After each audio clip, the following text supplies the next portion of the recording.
نهاية الكابتن مصطفى يونس مع النادي الأهلي. شكل كده الكابتن مصطفى يونس بيكتب نهايته بإيده بعد ما الأمور زادت وتضخمت من اللي بيعمله مع الكابتن محمود الخطيب.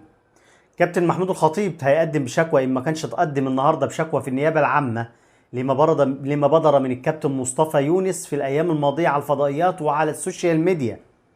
كابتن الخطيب ناس كتيرة كانت بتسكته وبتهديه على اللي مصطفى يونس بيعمله، احتراما لتاريخ مصطفى يونس واحتراما لزمالة مصطفى يونس.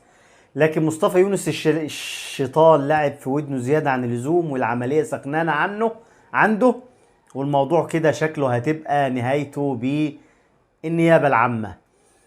كابتن محمود الخطيب بدأ يتدخل فيه جامد، وأكيد هيتدخل ناس كبيرة عند الكابتن الخطيب مش عند مصطفى يونس، لأن الخطيب سكت بما يكفي. وبيقولوا إن مرتضى منصور هيخش يدافع عن مصطفى يونس. ما أظنش، لسبب لبعد المسافات بين الخطيب والمرتضى منصور في الأيام اللي فاتت. فمرتضى منصور ما أظنش إنه هيخش يخبط في الخطيب تاني، لأن الخطيب عمل معاه خير العمر كله.